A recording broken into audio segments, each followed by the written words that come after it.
semuanya, selamat datang di podcast inspiratif di mana kita bisa mengupas kisah inspiratif dari seorang pemuda yang berhasil meraih kesuksesannya dengan usaha dan kerja keras mereka.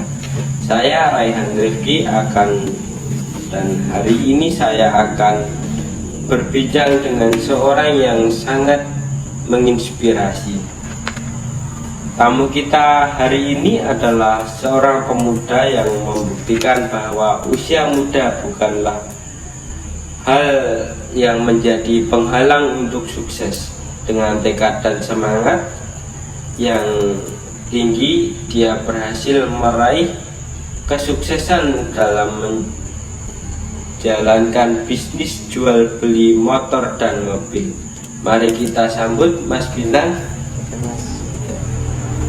Selamat datang di podcast inspiratif. Terima kasih sudah meluangkan waktu untuk bisa datang ke dalam podcast hari ini.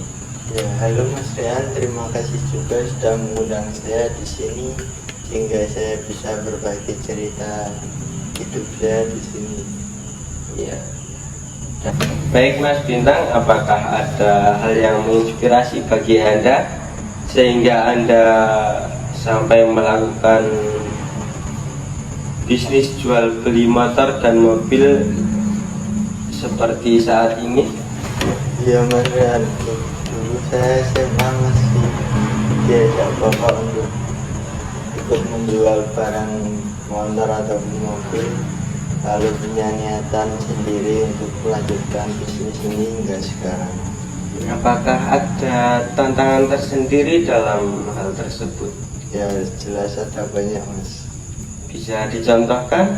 Mungkin yang pertama untuk mencari barang agak susah. Yang kedua, banyak pembeli yang menawar dengan harga yang sangat rendah. Jika ada yang menawar dengan harga yang rendah tersebut, apa yang Anda lakukan? Mungkin bisa saya pertimbangkan dengan bapak saya, membahas harga tersebut apakah masih untung ataupun tidak. Lalu bagaimana Mas Bintang bisa menemukan mobil dan motor untuk bisa dijual kembali Mas?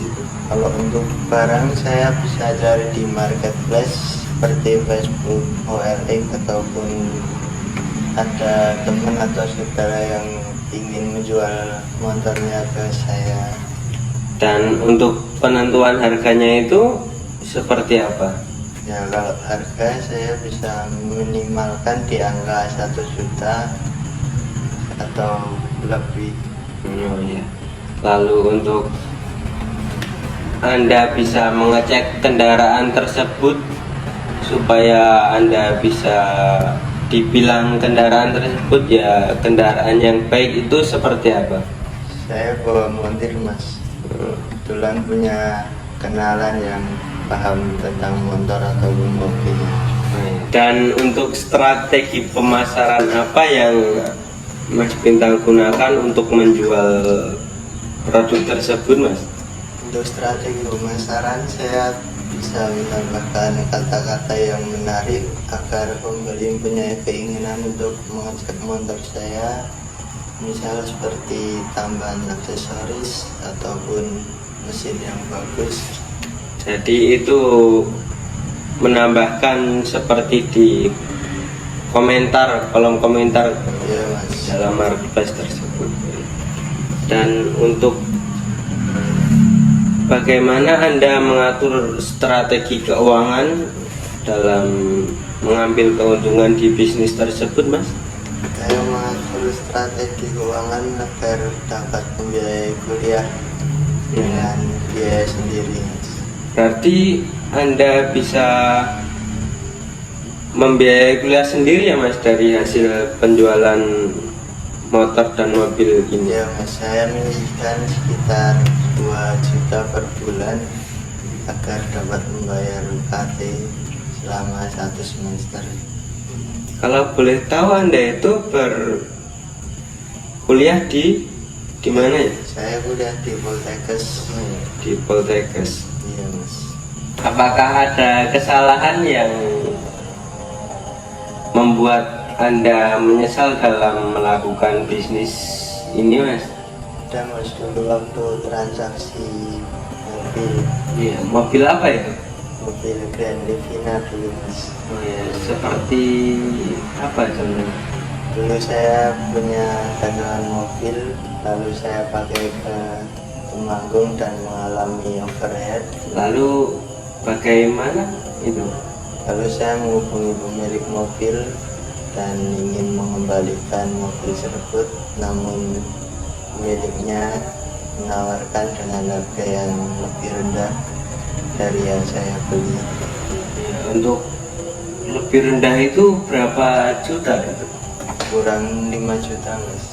Ya, berarti itu sangat merugikan ya. Iya Mas. Dan apakah ada momen yang bisa Anda banggakan dalam Anda melakukan bisnis ini? Momen yang melakukan, saya bisa membiayai kuliah dengan uang saya sendiri dan bisa menambah modal dalam bisnis motor ini tanpa menggunakan uang dari orang tua Mas. Oh, jadi sebelumnya Anda ini melakukan bisnis ini itu dulu dibiayai sama orang tua dulu ya, Mas? Iya Mas, dulu pakai modal dari orang tua. Kalau sekarang sudah pakai modal diri sendiri ya? Iya Mas. Lalu untuk menyeimbangkan waktu kuliah dan untuk menjalankan bisnis itu Anda melakukannya dengan cara seperti apa, Mas? Ya, untuk menyeimbangkan waktu antara kuliah dan bisnis, saya tetap mengutamakan kuliah saya karena itu yang terpenting, dan saya menjalani bisnis ini mungkin malam hari sewaktu saya setelah selesai kuliah. Jadi kalau siang Anda gunakan untuk kuliah, lalu yang malam untuk menjalankan bisnis tersebut ya? Iya Mas. Ya, dan untuk jika ada yang mau mengecek barangnya itu, Ya, mungkin kalau untuk yang mengecek barang bisa setelah saya selesai kuliah ataupun malam hari saat tidak ada tugas Mas. lalu dalam hal ini Anda mempengaruhi dalam hal studi Anda atau malah sebaliknya itu? Justru sebaliknya Mas, Kok bisa itu? dengan bisnis ini saya bisa membeli barang-barang kuliah seperti tas, buku ataupun yang lain dengan uang saya sendiri. Lalu apakah ada rencana jangka panjang untuk Mas Bintang dalam melakukan bisnis ini? Kemudian untuk jangka panjang, semoga saya bisa membuka showroom ke depannya agar penjualan lebih enak dan mempunyai karyawan yang banyak. Lalu apakah ada bidang yang ingin Mas Bintang eksplorasi? Sementara ya jual beli dulu Mas, Ya, jual beli. dengan modal dari mobil. Lalu untuk Mas Bintang, apakah ada saran untuk pemuda lain yang ingin memulai bisnis seperti Anda ini? Mungkin saran dari saya untuk pebisnis yang ingin memulai bisnis seperti saya, yaitu dapat menguasai teknik marketing ataupun pengecekan bodi mesin sepeda motor dan mobil Mas. Jadi yang terpenting itu ada menguasai teknik marketing dan juga mengecek kendaraan ya. Iya itu Mas yang terpenting. Ya, jadi lalu untuk kualitas terpenting seorang pebisnis muda itu apakah ada? Untuk kualitas terpenting bagi pebisnis muda mungkin pengelolaan uang yang baik, terus tidak mengesampingkan pendidikan dan juga berani mengambil resiko Mas. Iya. Ya, terima kasih banyak Mas Bintang atas kisah cerita dan inspirasinya. Ya terima kasih juga Mas Rian, senang bisa berbagi di podcast ini. Dan terima kasih untuk para pendengar yang telah setia mendengarkan. Sampai jumpa di episode berikutnya.